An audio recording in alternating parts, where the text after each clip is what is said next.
employee, firefighter. Looking forward to that.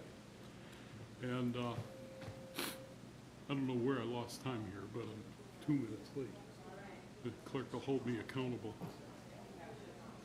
So thank you all for being here this evening. I'd like to call the meeting to order on this Thursday, February 5th, 2026. Chrissy, would you please call? Trustee Here. Trustee Gutierrez? Here. Trustee Porter? Here. Trustee Kunkel? Here. And Trustee Bancole? Here. And Trustee Braccolino is out sick tonight. Yes. There is. All right, if you would all please join me in the Pledge of Allegiance.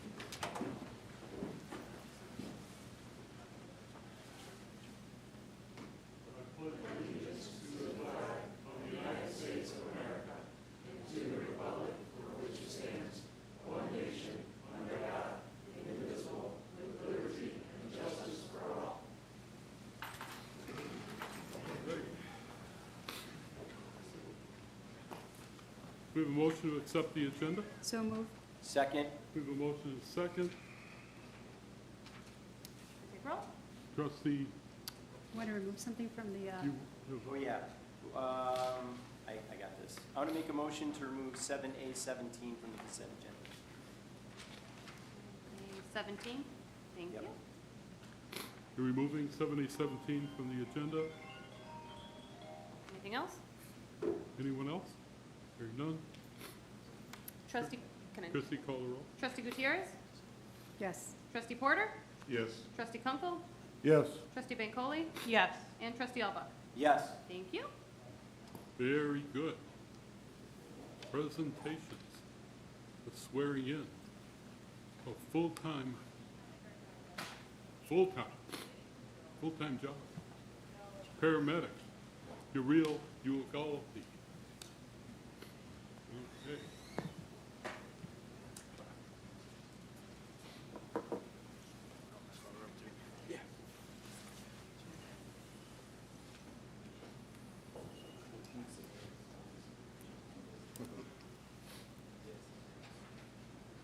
Thank you. My favorite job. Oh. Mr. Ugalde, firefighter paramedic, is being sworn in tonight as full-time firefighter, paramedic, and recognized for completing rookie school on December 19th, 2025. Firefighter paramedic Ugalde graduated from Romeoville Fire Academy on December 12th, 2025. Firefighter paramedic Ugalde completed his paramedic training through Central DuPage Hospital and graduated in December 2022, received his paramedic license on January 18th, 2023. Prior to becoming the Hanover Park Fire Department firefighter, Ugalde worked as a contract paramedic for the West Chicago Fire Protection District. Firefighter paramedic Ugalde has completed his ride time. You've been driving around here? Yes. Okay, you survived that? Oh, okay. And will complete his field training period on February 5th. Firefighter paramedic Ugalde is assigned to the Gold Shift under the command of Battalion Chief Garrett Cody. And he's waving, so that means you're already accepted. It's a wave in, not a wave out, right? Correct. Okay. Let's, I'm a bit much. My wife was doing too much. Any other family members you want to bring up with you? My mom, come on. Mother. They can With come up. you. Yeah, come join us. We're family oriented. All right. If you would please raise your right hand. I state your name. I, Uriel Goldie, Do solemnly swear do solemnly swear that I will support that I will support the Constitution of the United States, the Constitution of the United States, the Constitution of the State of Illinois, the Constitution of the State of Illinois, and I will faithfully discharge and I will faithfully discharge the duties of the office of firefighter paramedic the duties and offices of firefighter paramedic to the best of my ability. to the best of my ability. Congratulations. Welcome aboard.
Must be a White Sox fan.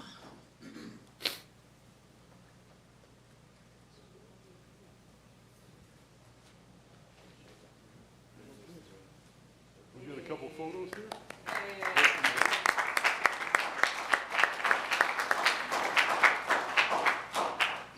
Let's get this out of the way.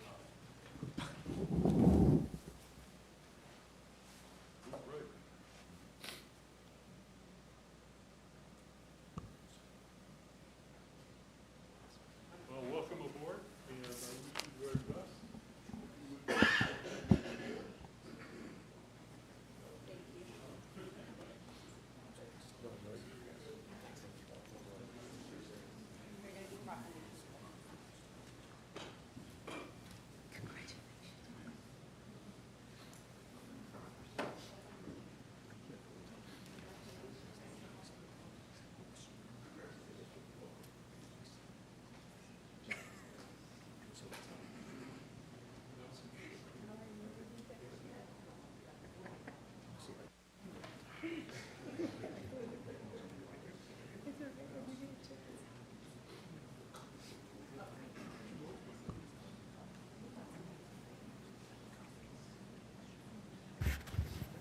I have a proclamation.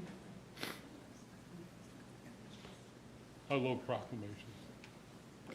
And whereas much of Hanover Park's honor, strength, and stature can be attributed to the diversity of the cultures and traditions that are celebrated by residents of this great village, and whereas African Americans have played significant roles in the history of this nation's economic, cultural, spiritual, and political development while working tirelessly to maintain and promote the culture and history. And whereas, as a result of their determination, hard work, intelligence, and perseverance, African Americans have made valuable and lasting contributions to our community, achieving exceptional success in all aspects of society, including business, education, politics, science, and the arts. And whereas in 1976, Black History Month was formally adopted to honor and affirm the importance of the Black African American history throughout our American experience, which goes back thousands of years and includes some of the greatest, most advanced and innovative societies in our history that we can all draw inspiration from. And whereas Black African American History Month is a time for all Americans to remember the stories and teachings of those who helped build our nation, took a stance against prejudice to build lives of dignity and opportunity, advanced the cause of civil rights, and strengthened families and communities. And whereas during Black African American History Month, of all Americans are encouraged to reflect on past successes and challenges of African Americans, look to the future to continue to improve society so that we live up to the ideals of freedom, equity, and justice. Now, therefore, I, Rodney S. Craig, Mayor of the Village of Hanover Park, Illinois, do hereby proclaim February 2026 to be Black History Month in the Village of Hanover Park, Illinois, and encourage all residents to join us in honoring the many contributions made by African Americans by attending the Black History Month presentation hosted by the Sister Cities Committee on Saturday, February 21st, 2026 at 9 a.m. at My Celebration Party Room, located at 1190 Lake Street in Hanover Park on this 5th date of February 20, what year is this? 2026. Please vote. Let's give a photo, everybody. Who's taking the photo?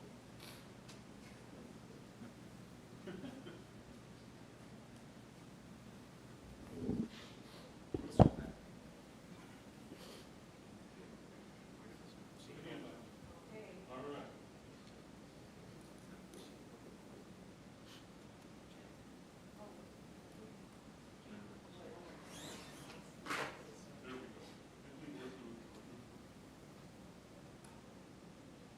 There we go. Thank you very much. Thank you. Please, take your hand in the board.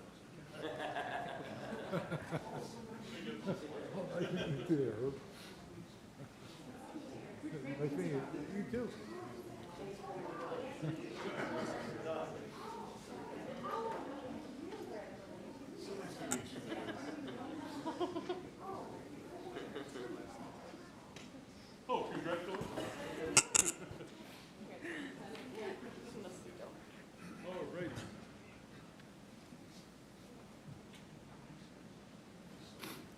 So town hall session. Uh, Anyone before town hall?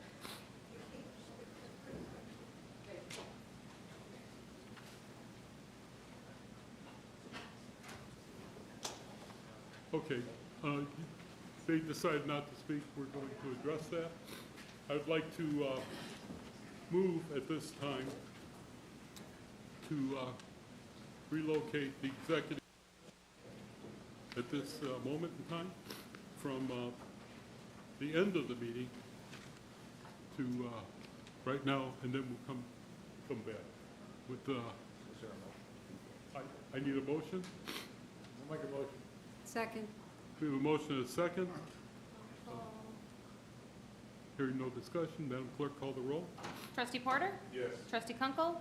Yes. Trustee Bancole? Yes. Trustee Albuck? Yes. And Trustee Gutierrez. Yes.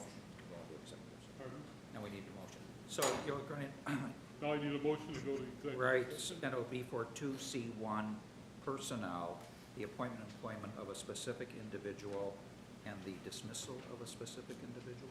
So moved. Second. Madam Clerk, call the roll. Trustee Porter? Yes. Trustee Kunkel? Yes. Trustee Bancole? Yes. Trustee Albuck? Yes. And Trustee Gutierrez. Yes. Thank you. Thank you. The time is now 7:15. We will take a little break.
Okay. The one that we pulled. Oh, thank you.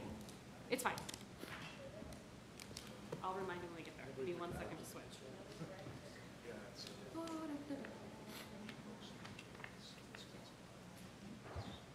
Okay, coming back to order. Now, Christie, call the roll, please. it's now 8:13. Judd, are we good? Okay, 8:13. Trustee Porter? Yes. Trustee Kunkel? Here. Trustee Bancole? Yes. Trustee Albuck? Here. And Trustee Gutierrez. Yes. We made it back, guys. Thanks. Very good. We had one more for, Tom. Under the agenda, no, not yet. Oh, under, It's you. okay. It's you. I'm on the thing. So I've been awfully busy the last month or so. So I typed up my notes and I shared them with each of you.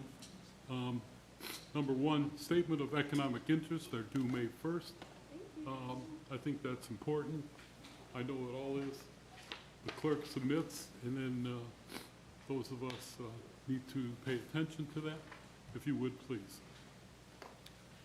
Number two, I have shared from the U.S. Conference of Mayors an AI, it is AI, right? Playbook with the staff and the Northwest Municipal Conference, DuPage Mayor and Managers Conference, Councils of Government. Any use of AI within the municipality should have guiding principles and an AI use policy. So I've shared some notes on that. The crime-free housing bill in the House is House Bill 3110. I will be visiting the sponsor in the House on that, and it's before the, I forget which committee, but I plan on visiting them, our good, our quality work that we're doing in Hanover Park. I've joined with the mayor signing the Oklahoma City Declaration rejecting political violence. You have a copy of that. And I've joined with the mayor's compact to combat hate and extremism within our country. So a lot of mayors signed on to both of these.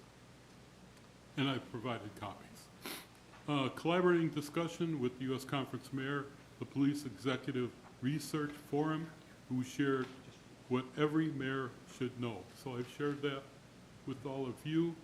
I also shared it with our councils of government, to the mayor's caucus, and the IML. And they've all thanked me and said it was good research. Number 6, on the 29th, I visited the Department of Labor to receive the 2025 Higher Vets Medallion Award at a ceremony where Hanover Park has a strong commitment to recruiting, hiring, and retaining our nation's veterans.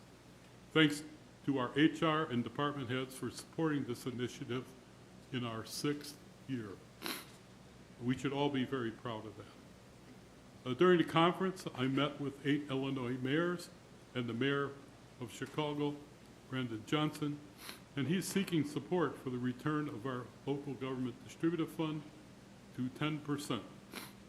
He, I think he recently discovered that's a significant dollar amount.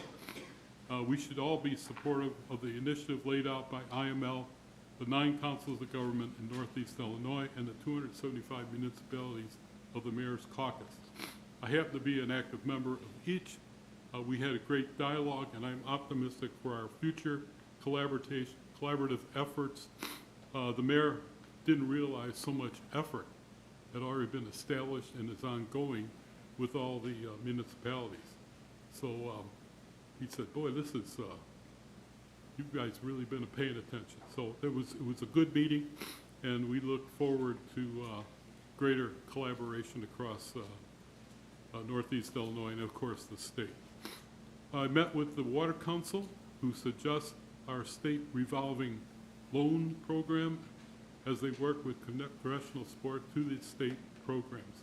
So Hanover Park's already engaged with the state on the waterfront, on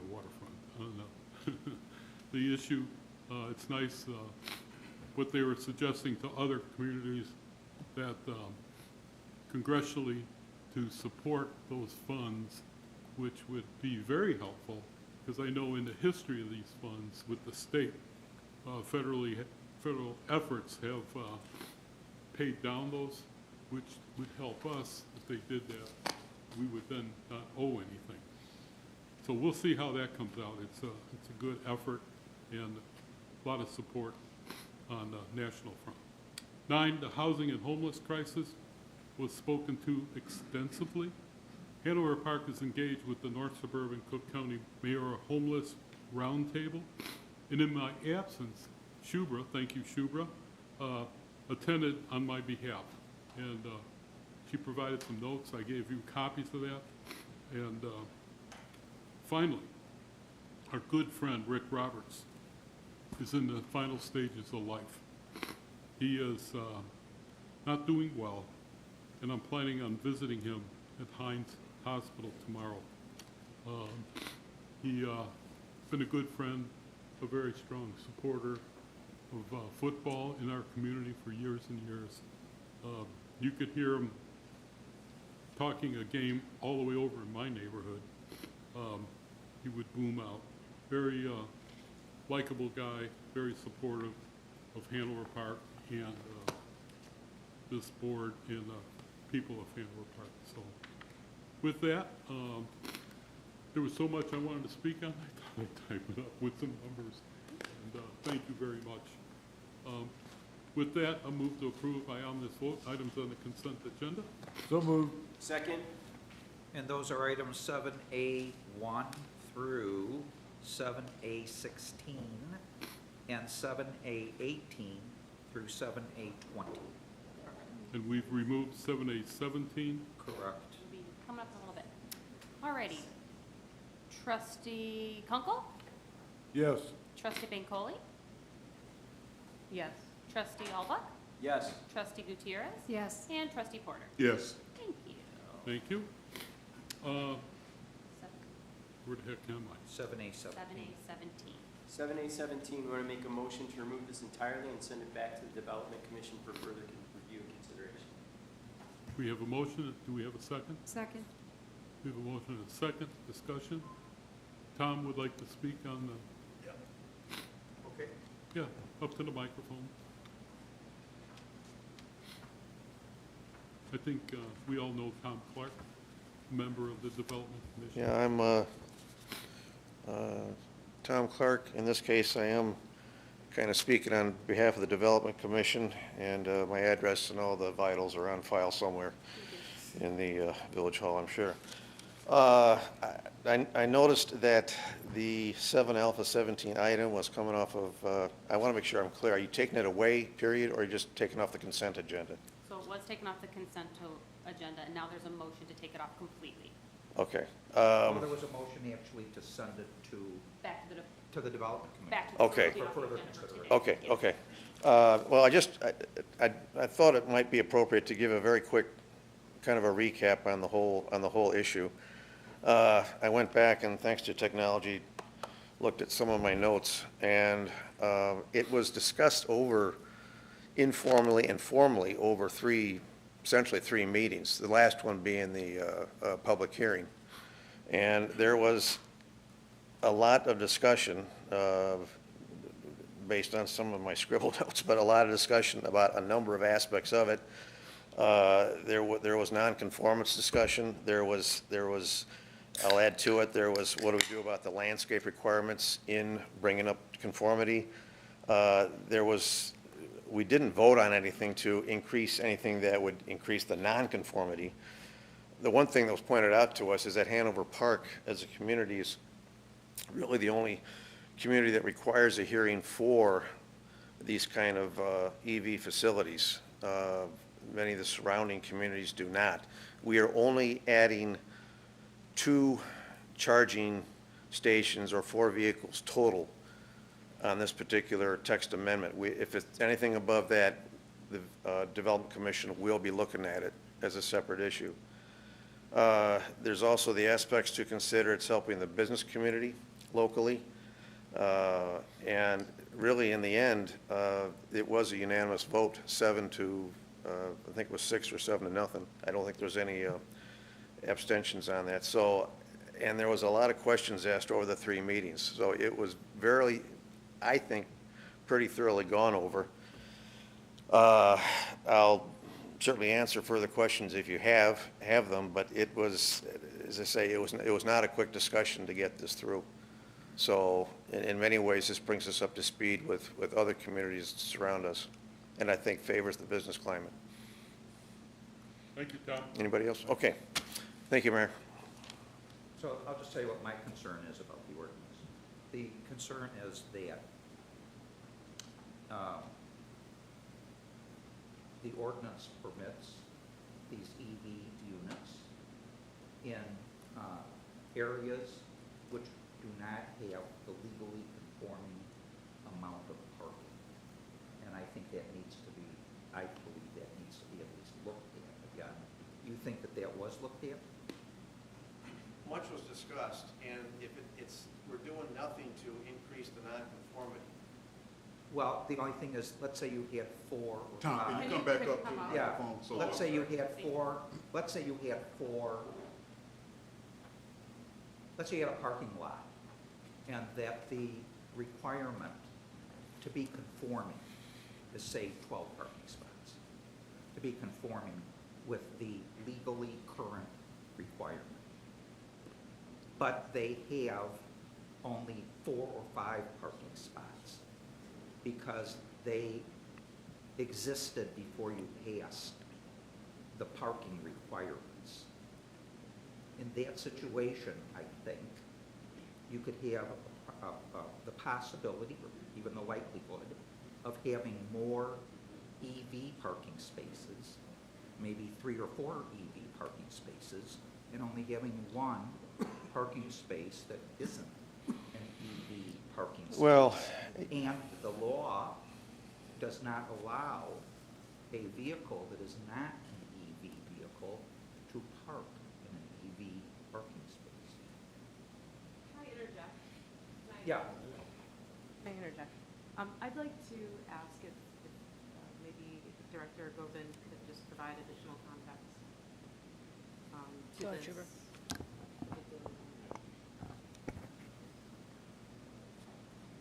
Sorry, can I answer your question?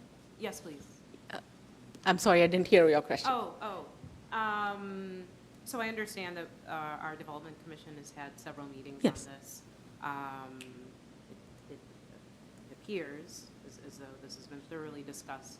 I understand Attorney Paul has raised a question just about parking. If you could just provide some additional context. Yeah, that specific issue was also discussed by the Development Commission. There's another separate section of the code that talks about the fact that you cannot increase nonconformity. So from that perspective, there is that issue already covered by another section of the code, so that you cannot install EV chargers if that's going to further make the parking lot nonconforming. So you're not allowed to increase nonconformity anyway.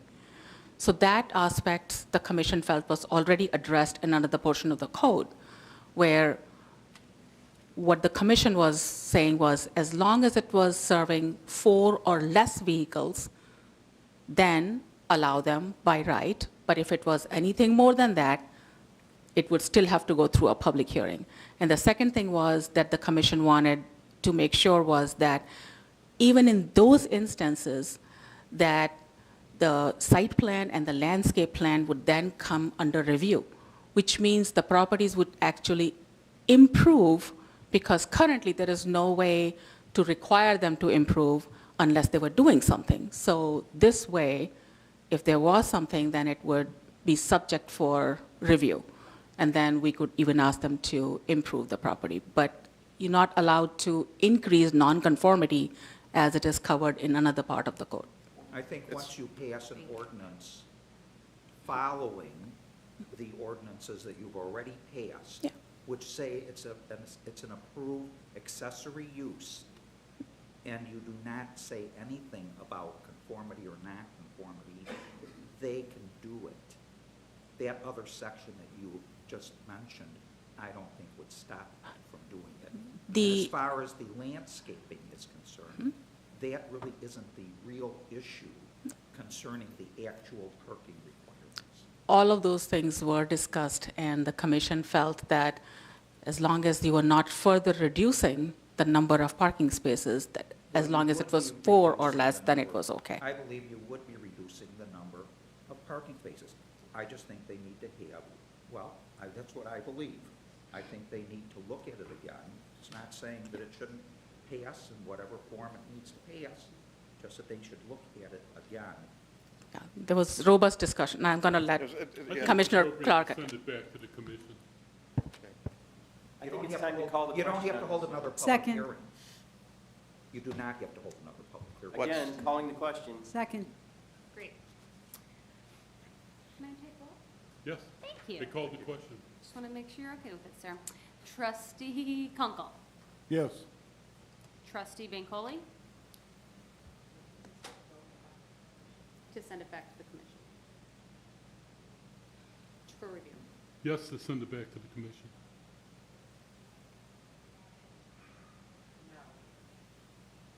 No. Trustee Alba. Yes. Trustee Gutierrez. Yes. Trustee Porter.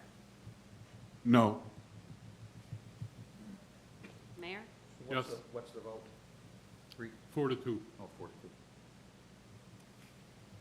Okay, back to Okay. the commission. Thank you. All right, moving, where the heck are 3 we? to 2, 4 with mayor. Pardon me? The vote was 3 to, 3 to 2. did the Mayor mayor voted to make it 4 to 2. Okay. Okay. 7/8/21, 21. motion to pass an ordinance amending Chapter 94, taxation of the municipal code of the Village of Hanover Park by adding a streaming amusement tax.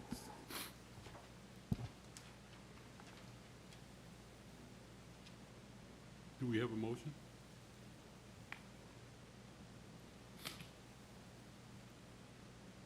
No motion?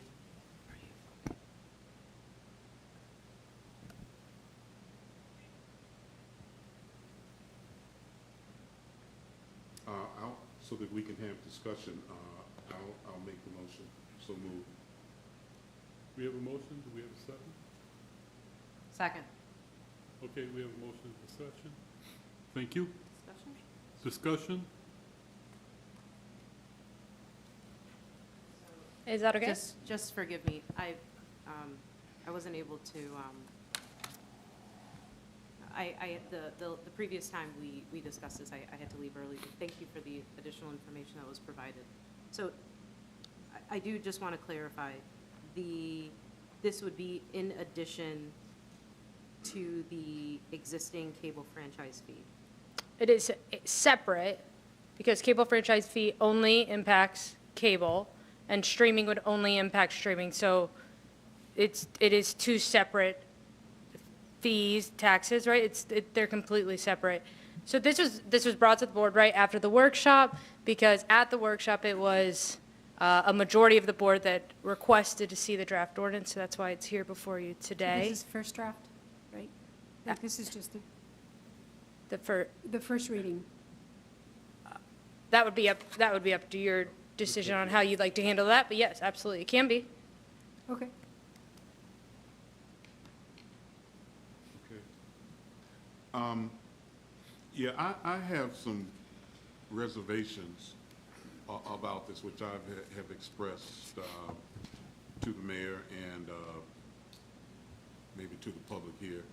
Our homeowners and residents are already paying cable taxes for our cable services. If they have cable services, If they correct. have cable services, they're paying for cable services. Correct. If they do Many- not, and let's say you only had Netflix or you only have a streaming service, you are not paying any cable franchise fee right now. Yeah, but many households have cable, and they also have streaming services, because the cable offerings, some have just basic cable because they want to get local news, local channels, and all of that.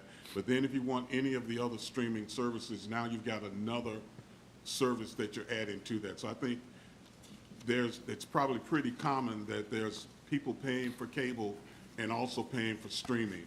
Now, those folks are going to get hit with two taxes for, as an amusement tax, which I question the fairness of having that in a time when everyone is, one of the reasons that you cut the cable or you try to reduce those is to reduce your fees. And then we're coming back and saying, got you, we're not going to let you get away with that. We're going to hit you with a fee. So we're not allowing them to achieve the purpose of cutting the fees for those that are completely reducing cable. Then you've got those that have cable and have streaming. I think the number of houses that only have streaming and don't have cable are probably in the minority because most people still want their basic news channels, their local news. They want that, and unless you have an antenna, the only way you can get that is through a basic service. So one of the items that was included in your additional documentation actually shows how, and we discussed this at the workshop as well, is that we are seeing the cable franchise fee revenue dropping. I believe in 2015 it was around 400,000. As of this year, and we did actually receive the fourth quarter, revenue for 2025 was 204,000. So that does mean that people are cutting the cord quite a bit, and we also are able to show, one of the companies was able to provide how their subscriber count has changed over the past 3 years. Between 2024 to 2025, it was roughly a 1,151 people canceled cable between 2024 to 2025. I think that comes out to roughly a 13-14% drop. I agree, but here's my concern. We tout ourselves as having held the line on property taxes for the last 8-9 years. We haven't raised property taxes. 10 years. 10 years, thank you.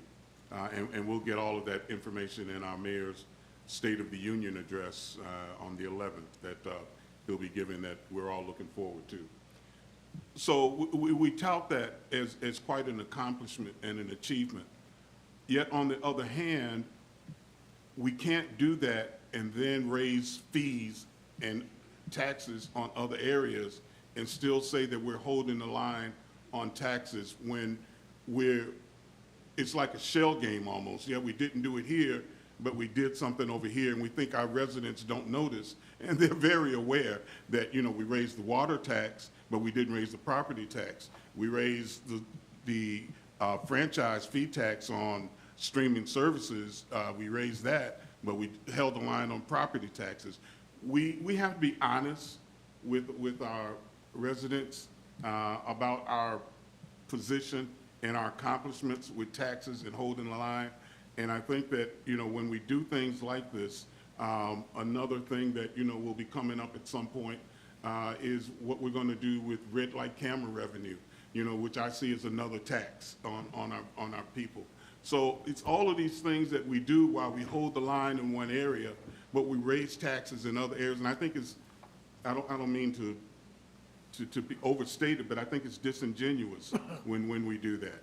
And so for that reason, I understand the need, I understand the shortfall. I'd like to see us try to come up with something else to replace that revenue, to overcome it, to maybe look at cutting some things that we're doing.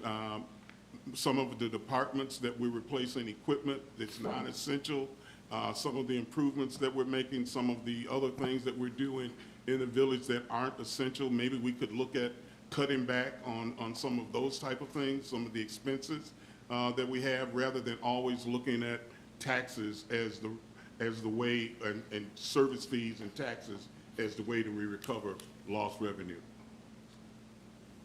It's, Herb, I believe I have the cable, and what you might be streaming for is included. I mean, I pay more for it through the cable company, and they're not having streaming and the cable, but getting. I have both, so I know there are a lot of families that have both. They have, let's, for example, not to call them, they have Infinity for their cable service, but then they have YouTube TV because you need that in order to get the basketball games. Then you have Netflix because you want to get that. Then you have HBO Max because you want to get something there, and it goes on and on and on, but it starts off with everybody having Comcast, cable, Verizon, they've got somebody as a cable provider that starts all of that off. So that's just the basic now. Yeah, that all provider. comes under my Xfinity bill, all those additional ones. If you, Did we confirm that, though, that that for people who have a package, I think that those were two things we were going to look at. One of them was that if people have a package that they're not going to get billed per, because like the average household had 4 streaming services or something like that? Yeah, so when you look up the average streaming service cost for families, it's roughly, there's no way to have exact data, right? Like, I can't tell you Hanover Park. It's under 700. But it's roughly $60 to $70 a month, $720 a year. So then a 5% tax is an additional $36 a year. Yes. But is that tax on each streaming service? It's a 5% tax on each streaming service, yes. So if I've got 5 streaming services, Yes, so that's the same with, so the $60 makes it, that I was talking about, an annual, like your $60 a month, includes all. that could be more than one streaming service, Okay. right? I mean, Netflix is $17.99 with ads, Spotify $19.99 with ads, I believe. So that, when the number that's provided to you in the agenda memo is assuming multiple, yes. At $60 in streaming service Correct. would produce a tax of, The 5% tax, it's roughly $3 would a month, produce a tax of $3. per month, yes. Right, per month. 36 a So, year. right, right. So I think one of the things is that in order to have streaming service, I think, you need to have internet service. Is that correct? You do need So to- if you're streaming on your phone, right, technically you Oh, would need right. internet. But I'm talking however, about at home. yes, if we want to talk in generals, Yes. yes, people more than likely have internet and they utilize their internet in order to stream on their television, for Right, example. right. Or if you And so- use your computer and stream, or use games, which is also part of this streaming tax, you're utilizing your internet, yes. Right, right. So basically, people would have an internet service at home from which they could then obtain streaming service. Now, is there a tax on the internet service? yes. Yes, so we're paying a tax on the internet service as well. You are. I think what the issue really is that you've had a loss of taxes to the tune of about $300,000 or $400,000 over a period of, you said from 2015? It's less than 2015. 200,000, but it'll be about 300,000. And if you adjusted that for inflation, that would probably be closer to $600,000 or $500,000. That's a cumulative number, right? It's not per year. That's not an annual number. It's the, I think it is an annual number. No, I think it's an annual number. And so I think they're concerned about how that is going to affect the general real estate taxes. So and the other part too, we had a discussion about grocery. Yeah, we did. You remember that? Yeah, I lost. Right. And the grocery tax, and I'm just throwing this out as something to consider. The grocery tax is really a tax on necessities, groceries. Streaming service is in a sense discretionary. It's not the same as groceries. People can they can change their service or diminish their service. I think that really is the real issue here, is that there's a loss of real tax revenue that's coming to the village. And somewhere along the line, they either have to make it up or do what you say, cut services in some way. And so I think they're thinking that in essence, it's almost a neutral thing. They've lost the taxes because people are not using Cable. Xfinity, et cetera, they cut that cable, and they're using internet and streaming, which is going untaxed from the village's point of view. I also would like to clarify that there is not a tax on your internet. That's a federal law. that the state and a local municipality cannot tax your internet, actually. That's been since, I think, 2020. Okay, Okay. thank you. Thank you Okay. for the clarification. But Counselor Paul makes an excellent point, and so did Trustee Porter. When Trustee Porter was talking about, the other taxes that we've sort of nickel and dime in over the past year, and Counselor Paul mentioned one specifically, the grocery tax. We also had the motor fuel tax. We have consistently said that we're not raising property tax, and we're working to get property tax in line with some of the, villages in our area. That's great, but we continually keep to be adding these other ones, right? This is another one, and I was more opposed to the grocery tax because that was a tax on necessities. Very much at a point in time where that was gonna be stressed because things like SNAP were gonna become more difficult or go away entirely. Free and reduced lunches at schools was gonna go away. We were coming into a holiday period where kids wouldn't even be at school to get free and reduced lunches. So I had a real problem with grocery tax. So part of my resistance to this one is that we lost on grocery tax, we lost on motor fuel tax, we're apparently not raising property tax, but now we want to tax this one because it's only an entertainment. It's not a necessity like grocery tax, so we're gonna pile this one on because it's entertainment. Well, that's fine, but I still want to know, like Trustee Porter said, what are some contingency planning we can do within the budget in other areas in order to push things to the right in replacement or maintenance or whatever the case may be, so that then we can make a decision about whether we can somehow give some relief going forward.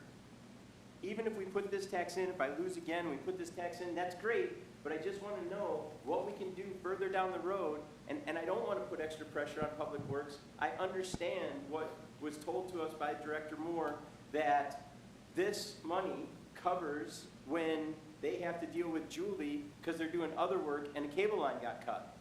So I don't want to make things harder for Director Moore and his team, who do outrageously awesome work in the worst possible conditions, specifically relating to this, but I still need more information to make this decision. I want to know what the answer is to Trustee Porter's question. What can we push to the right? What contingency planning can we do in the budget so that then when the next time a tax like this comes up, we can say, yes, we're going to do this tax, or no, we're going to push to the right replacing some vehicles, or we're going to push to the right doing some maintenance or some digital equipment replacement, which I know is going to add pressure to those awesome departments and all the work that they do. But to be quite honest, that's why they're here being so awesome, so that they can help us manage this budget in this way and not keep kicking it back to the residents. So if I may, as you remember, during the budget process, staff did present a budget to you, and each year, staff is very lean with our budget. One of the biggest discussions we had during the budget process, right, was how we were unable to add new staff, if you recall that conversation, right? So that is an example of staff has attempted every year to be very lean with our budget. But costs do continue to rise, we understand, but that is true for a municipality as well. One of the things we talk about every year, even beyond pension, is how insurance costs are rising. We're looking this year, and this is not just the Village of Hanover Park, it's a number of municipalities, right, are looking at a health insurance rise of 25%. That's something that the village pays a majority of. That is not, the majority of that does not come from the employees' cost, right? So that's just an example of how those costs are rising for our municipal services. So when we're talking about replacing a revenue, because we're talking about there's a loss of revenue, this is an opportunity to gain that money back. The reason we're talking about that is to continue to maintain the services that we provide currently. And yes, of course, looking to the future, I think we just talked earlier about how the village is very good at maintaining and presenting a balanced, lean budget every year. So absolutely, I understand the board's concern, but I just want to put that out there as well, that this is more about, we have a loss of revenue, we want to continue to maintain these great services, and that's why this is more of a replacement of that revenue that by 2030, we believe will be under $100,000 a year. On the cable franchise. Thank you. What's gonna happen Thank- when we go to fiber, since there's so much fiber going in the village? We changing our tax view on that versus cable, or, We, I mean, is cable copper? Does it Can you say in please? our, Well, ordinance? I think providing the internet to the house, that will never be taxed according to current federal law. So if it changes from coax to more fiber, it's not going to make any difference. Okay, thank you for the additional information. I think I also would like to have trustee Porter's question answered, if that additional information could be provided to the board at another time. And I would say I agree with trustee Albuck. I was also a no on the grocery tax. But I also very much understand the need for, to sustain the fiscal health of our village. So I guess I just want to, if we could, just talk numbers a little bit. So you're saying that if this tax should pass, it would be an additional $36 a year per resident? average, it's based on the number of streaming Per resident services. or per household? It would be Per based streamer. per streaming, right? So the 5% is on your streaming service. So I guess I can't say, if you have a streaming service that is different than whoever's in your household and you pay separately, yes, I guess it is per person, right? It's based, the 5% is on the actual streaming service, so if you have Netflix, 5% on Netflix, right? It's on the bill. Okay. It's on the amount in the bill. Okay. That is going to an address in Hanover Park. So if we make the assumption, right, that a household shares streaming services, then on the household, yes.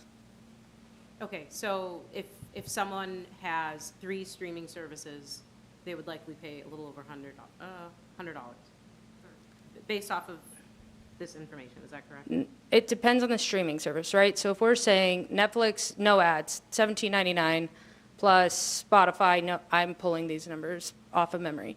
Spotify, no ads, $19.99, right? So 18 plus 20, $38. Let's say you just have those two. 38 times 5%. Okay. I won't, Times 12, right? So it depends on the number of services that you'd have. So Okay. that's why we Okay. look, the average household is spending roughly $60 to $70 a month on streaming subscriptions. okay, so okay, thank you. So let's just say on the high end, $150 a year for a household. I'm just going to use that number. We then, it's been mentioned before, we have not raised property tax in 10 years. Even though we haven't raised property tax continues to rise in both counties that our municipality falls into, to the tune of thousands.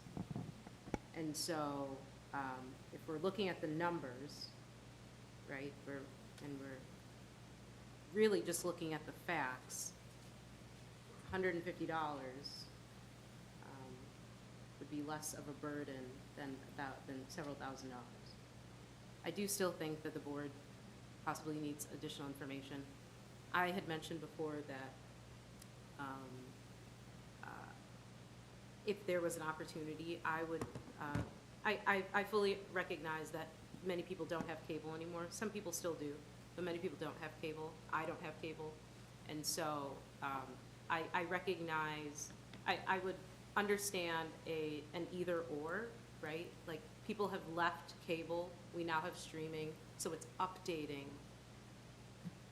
And you know, forgive me if the language isn't correct, but in my mind, updating that tax process, right? That is something I think I would be in favor for, given that there's been such a decline in cable.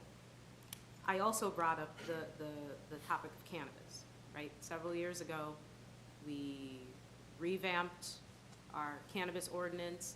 I brought, you know, information about our neighbor, the village of Streamwood, the revenue that they bring in from the 2 cannabis, you know, places. I understand additional information was provided to the board.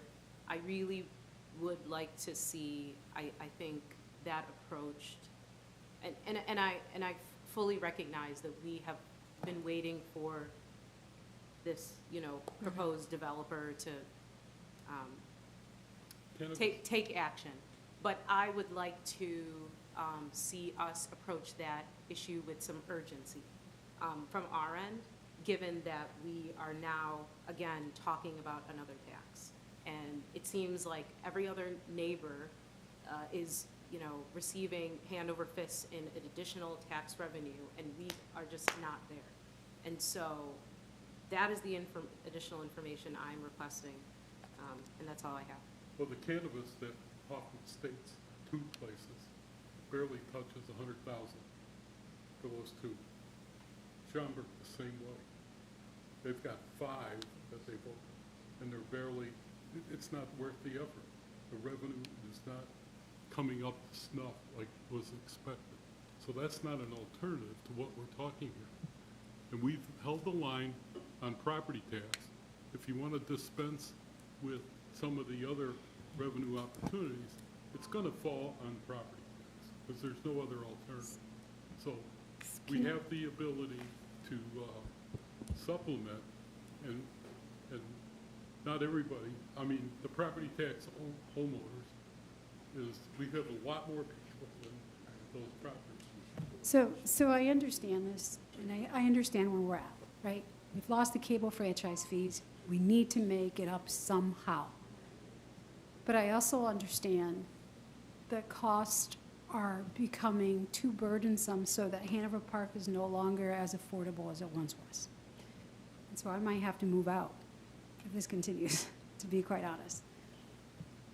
So maybe for someone like me, $36 to $50 extra a year is not a big deal. For that single mother who is trying to make it, that's going to be difficult. For that retired person on a fixed income, every penny counts.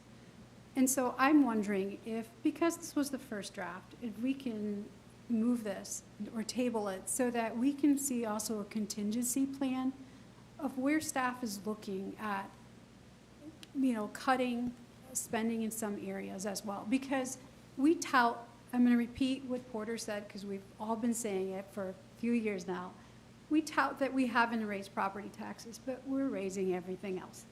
And so yes, a 5% increase in my streaming service is way better than a 3.5% increase in my taxes. I don't want that either, right?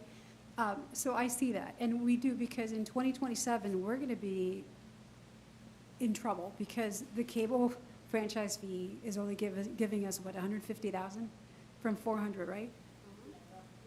Roughly. So we're going to be in trouble. So something has to happen. But I think our residents also deserve to see, hey, staff is doing this as well. We're looking at where we're cutting corners, et cetera, knowing full well that at any point we might have another water main break.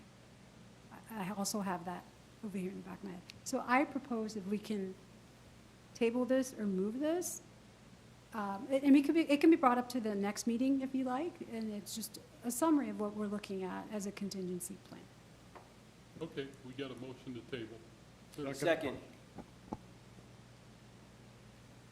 Christie, call the roll. Trustee Kunkel? Yes. Trustee Bancole? Yes. Trustee Alba? Yes. Trustee Gutierrez? Yes. And Trustee Porter? Yes. It's tabled till next meeting. Thank you. 7A22. 7822, move to approve warrant 25-2026 in the amount of $1,101,029.92. So moved. Second. Any discussion? Hearing none. Trustee, call the roll. Trustee Bancole? Yes. Trustee Alba? Yes. Trustee Gutierrez? Yes. Trustee Porter? Yes. And Trustee Kunkel? Yes. Thank you. Thank you.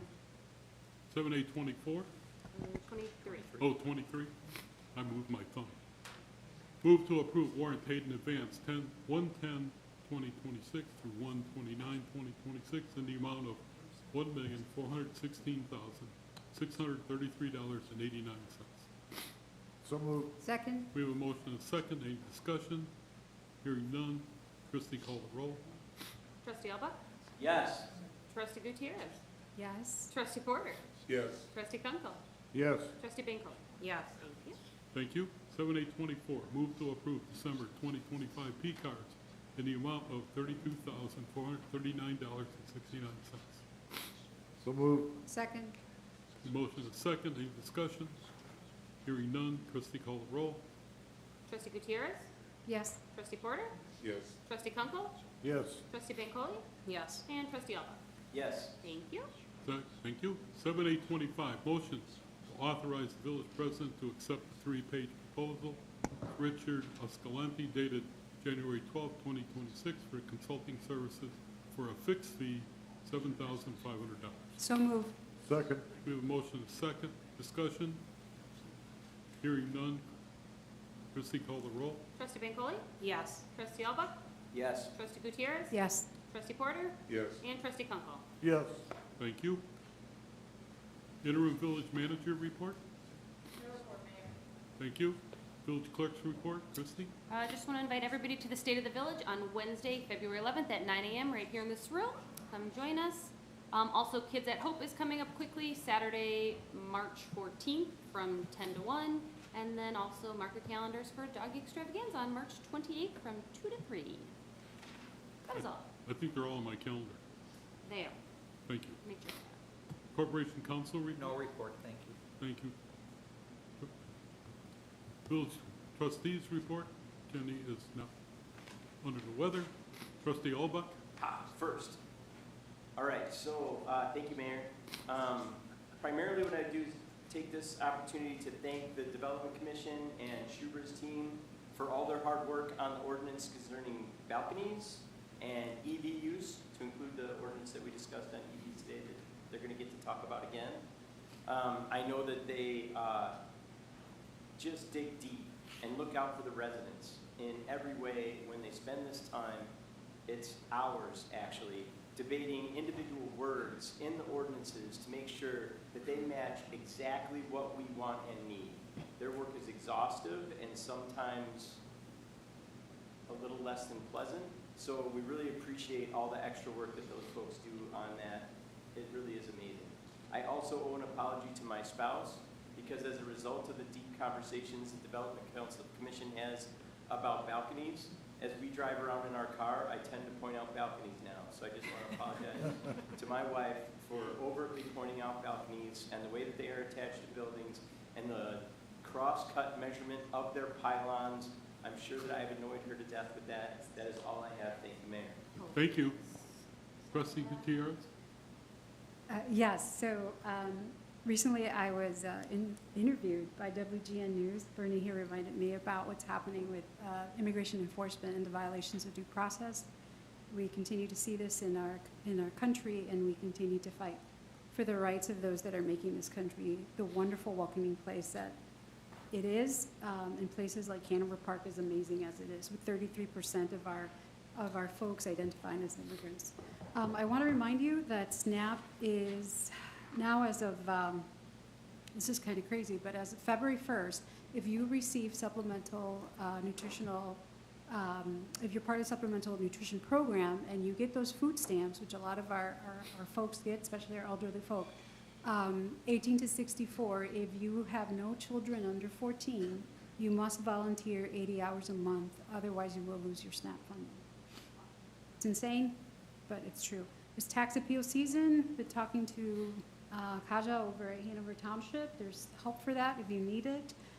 Met with CIDC. We're excited that on April 13th, we will be having Delia Ramirez, Congresswoman Delia Ramirez, here to speak about her journey. We're supposed to be for our Women's History Month, but it's hard to get Delia to sit still for a while. But she'll be with us in April, and I'll talk to the chief about possibly having some police in the area as well. The Hysterical Committee, or Historic Committee, has been working on this project. Actually, it's not the committee. We just tell her what we want. The amazing Shubra, with the little time she's got left, has been doing this at home. I just want to share a little bit of the work that she has been doing. It's our historic coloring book with some of the original places that were here in town, and they look great. And we're hoping to have this coloring book soon, so that we can have it for the kids. She doesn't want the attention, but she does amazing work. And none of that, I want you to know, that is not AI, that is not computer generated. that is her pencil to paper, so she's amazing. And then finally, I just want to thank Public Works for the amazing work that they've been doing. Director Moore, how many water main breaks that we've had this winter? Or this week? All right, good evening. So the latest information as of 3:30 today is that we've had 20 water main breaks in the last 10 days, with currently 6 more minor breaks that we can scheduled between now and Tuesday. So we'll be, I believe, up to 26, provided no more new ones pop up, as of next Tuesday. 26. Yes, yes, ma'am. Yeah. I just want to thank them. There was one on my street, and it had to be, I think, on one of the coldest days. Yes. And I remember I came home really late. The sun was not out, and they were still out there working. And I was cold in my car, and I don't know how they were able to move about outside. So just, I want to thank them for their hard work and for your direction during these very, very difficult times. So that's the end of my report. Thank you. And I love that photo with the snow coming down and working on a water main break. And we got crews like crazy out there with snowplows. And still, we outperformed all our neighbors. Thank you. Trustee Porter. Thank you, Mayor. I want to start off by saying that I think it's essential that we have consequential debates on items that concern our residents, and I'm thankful that this was pulled from the item on the amusement tax. The service fee for streaming services was pulled so that we could have the debate on that from consent agenda. I think our residents deserve to know that even when we come to these decisions, there's always going to be someone disappointed in the result and someone that, you know, is happy with it. But I want them to know that we do debate these issues and that we do go and share our concerns. We try to hear their voices, and we don't come to these decisions lightly. I think that when they're on consent agenda and we just simply approve it, it gives the impression that there was no heart put into the discussion or the determination. So I thank my fellow board members. I thank the mayor. I thank all the staff members who contributed to the discussion. I think it's meaningful regardless of the outcome. And like I said, someone's going to walk away pleased and someone's going to walk away not pleased. But I think it's really important that they know we had the discussion, that we debated it, and then we did what we collectively thought was best for the village. So I think that that's important for us to do. Well said. I also want to recognize that Black History Month, we're in the beginning of Black History Month, and that we're going to have our Black History Month event on Saturday, February 21st at the My Celebration Party Room at 1190 Lake Street. It's a breakfast from 9 a.m. to 12 p.m. Tickets are $20 per person, and a table of 8 is $150. We are this year blessed and really privileged to have as our keynote speaker the Reverend Clyde Brooks. Yeah. I'm just going to read a little bit of his resume. I can't go through the whole thing because we're already way over our normal meeting time. But just to give you an idea of who this man is and how blessed we are to have him. The Illinois Commission on Diversity and Human Relations, the ICDHR, is recognized as a world-class professional organization committed to excellence and high standards.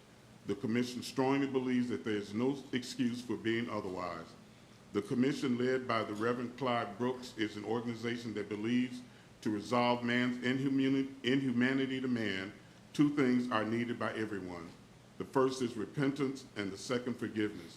He believes that if mankind could commit itself to these 2 principles, the world would be better for everyone. Reverend Brooks points out that forgiveness requires adopting a new starting point for each organization. Reverend Clyde Brooks is a man who has served as the National Board Chairman of the Southern Christian Leadership Conference, the only organization led by Dr. Martin Luther King Jr. He was the National Director for Fair Labor and Equal Employment Opportunity for Blue Cross and Blue Shield Associations, a representative to the White House Conference on Small Business, and a host of other national assignments. Reverend Brooks is sought after as a consultant, speaker, and advisor.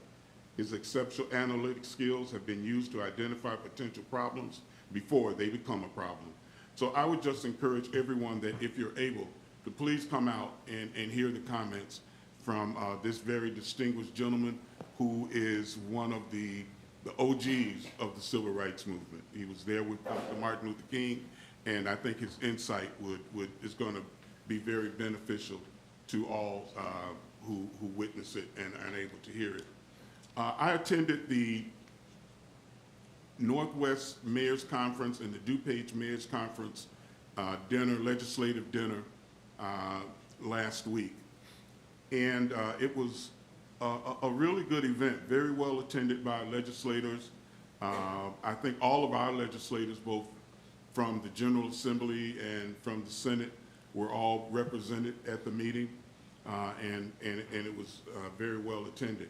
However, to my disappointment, the topic for the day was the Tier 2 pension plan. And there was a very thoughtful, very well-prepared presentation that presented all the ins and outs of the Tier 2 pension plans and different communities expressing their opinions on it in the PowerPoint presentation. And I thought that that was going to be the beginning of some very deliberate conversations with our legislators as they explained to all of us from the municipalities who were there what their observations were, what their plans were, what their opinions were, how we could move forward to solving this problem that is only growing and getting larger, as I'm sure, you know, the people in our finance department administration can attest to. However, what happened fell far short of my expectations. Only 2 of the representatives even touched on the Tier 2 pension plans. The others gave what amounted to a stump speech saying how grateful they were to be there with everyone and to meet everyone and how nice everyone looked and, you know, just general platitudes, but nothing of any substance. And I was thoroughly disappointed because I was looking forward to being able to bring something back to you saying, here's what was presented, here's what was discussed, so that we could weigh in and have a voice on the matter. That didn't happen. I've expressed my disappointment to the director of the Northwest Mayor's Conference, and he agreed to some extent that it did fall short of expectations and that they would do a better job next time, and I believe them. I don't think it was, you know, anyone's fault. I think maybe just not enough direction was given as to what we needed to hear and what we expected to hear.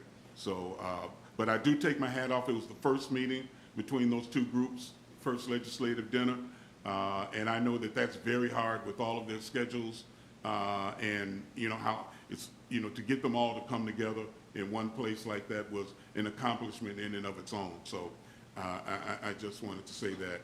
And finally, I would be remiss if I did mention that this attack on our democratic republic is not slowing down. It's not being abated.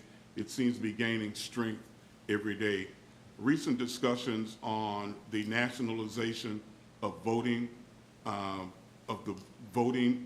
in our states being federalized and nationalized scares the heck out of me.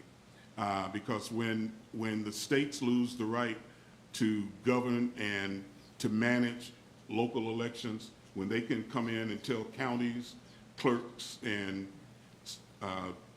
county election boards and state election boards how to run elections, when they can commandeer election rolls, have access to all of the information that's on election rolls, we're at a precipice in our country. And I'm very fearful that we are so close to going over the edge. And if we, the people, do not express our outrage at what's happening in any manner that we can, I'm afraid that we'll get to a tipping point where we can't pull it back. And then once it's gone, it's going to be gone. And you can look at many countries in Europe where this has happened, where they've lost their democracies and are now suffering under authoritarian regimes.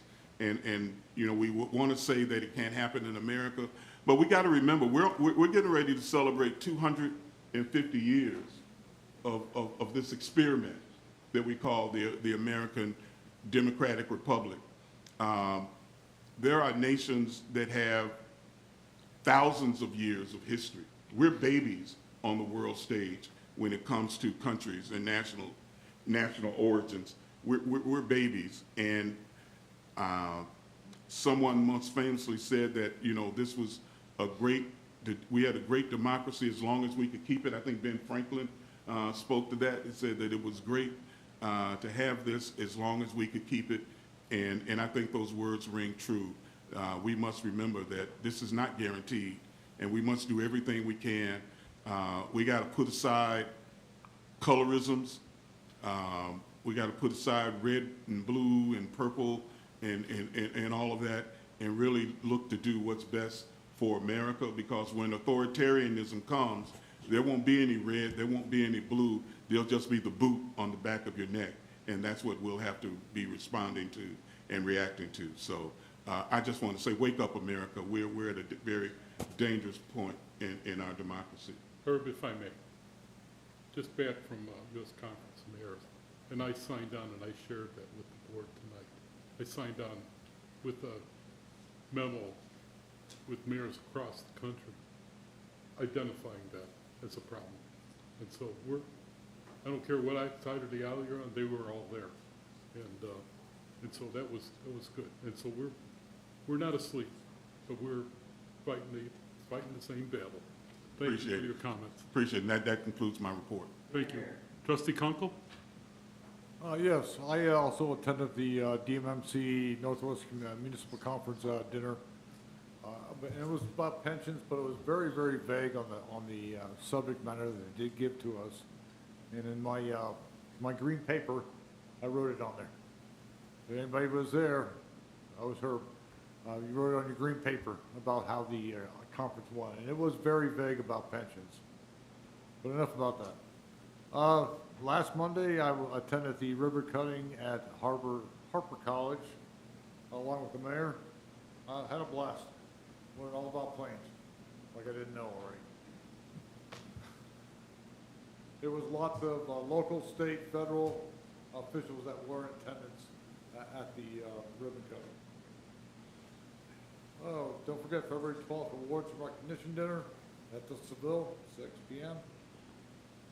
State of the Village is February 11th, here. Last Wednesday, POC board met, and we discussed the usual business about the POC. You're going to see some nice changes to the POC here in town. Even though the one in Palatine is a lot bigger, the one that we have here is going to get possibly much bigger. I also attended this week the Witness Slip webinar. I attended the CityNet and Red Spire cybersecurity webinar, and I want to thank the police for donating canned goods to the POC. That's all I have. Thank you very much. And that was a nice ribbon cutting at the airport. Yeah. Trustee Bancole? Thank you, Mayor.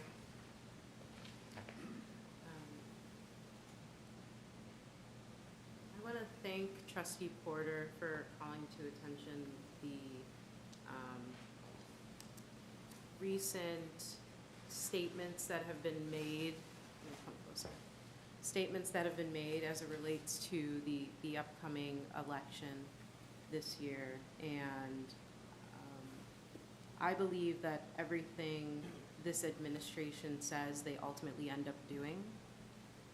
There is a senior advisor to our current president that stated that they plan on having ICE descend onto early voting stations.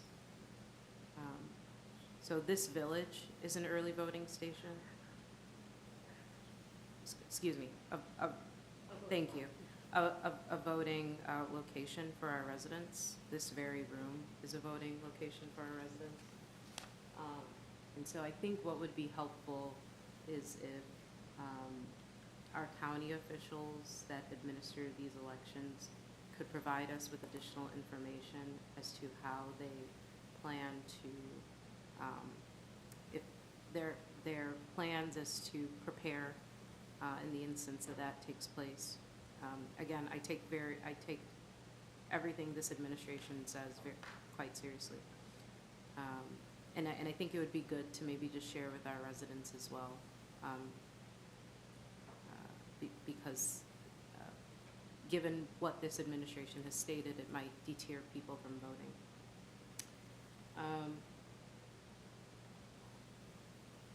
I also would like, if it's possible, that when we talk about, so let me back up. I understand that it is very hard for state and local governments right now. Everything is, the costs are rising. You mentioned how insurance is going to go up by 25%. I also recognize that we've had federal dollars clawed back. That makes it also more difficult. I think what would be helpful when we talk about these different taxes is, and you know, Remy is wonderful and is the expert, and we look to her for all these things, and Courtney, you're also wonderful. But that's all to say that I think what would be helpful for us is to maybe just have more information about the tax, if it's implemented in other places, and that tax in comparison to property tax, right? Because no one wants to touch property tax. But I think having that information and comparison allows us to make a decision as to whether or not we'd actually move forward with it. Maybe it could also be packaged in a way in which it has, and you know, I don't want to add additional work, but graphics are helpful. Every year we get comments from our residents about how the Where Your Dollar graphic that we put out is really good. I see you smiling because it's a good graphic, right? And it clearly states where these dollars are going. If we could have that information, and maybe it's packaged in a shareable way so that our residents know that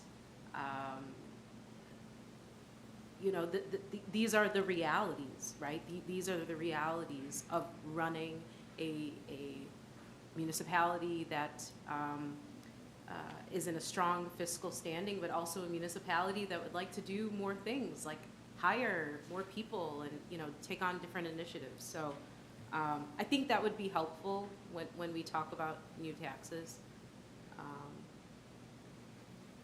Okay. Would also like to acknowledge our really incredible Public Works team who, from what I understand, spent over 20 hours, you know, fixing a certain water main break and just, yeah. I know it's not easy, so, and I just know that our Public Works Department, and really all of our departments, but you do a lot of thankless work, so I'm saying thank you. Thank you so much. I also want to say thank you again to our village for putting up the signs on our public properties that states that ICE operations cannot take place on village-owned property. There are a couple different organizations that when they found out about this, they were thrilled because they had followed many of our discussions that we had last year when we were implementing the ordinance. So several of them know. I really think that it's empowering. And so again, thank you for having those signs put up. I also just, we'll wrap this up. I was able to also attend last month, the DuPage County Martin Luther King breakfast. It's I've shared this before. The idea for Martin Luther King started in DuPage County. There's a lot of history there. And every year they bring in incredible people. They brought in a woman who, in North Carolina, helped, at the age of 14, desegregate her high school and her experience there. So always really a great event to attend. And also, last but not least, more recently, I was able to attend a new restaurant in town. Their name is Alfredo's Pizza. They're on Army Trail Road. I want to make sure that our residents are aware that we have a new restaurant in town, another place where you can get pizza. And then even just a couple of days ago, I was able to bring some veranda friends that I have that live in the veranda community, and I was able to bring them to the Halal Steakhouse. And it felt really nice to be able to do that. And so I feel like every meeting we're thanking Shubhra, but I'm gonna add another thank you. Thank you for making this a reality. I remember when we had these conversations about how we wanted to have sit-down restaurants in Hanover Park, and it felt so nice to be able to do that. So thank you again. And that concludes my report. Thank you. Do we have a motion to adjourn? So move. All in favor? Aye. Thank you very much. Bernie, I need to. I'll get it. The guys came in. Then I said, Paul. Which guys? They were going to speak.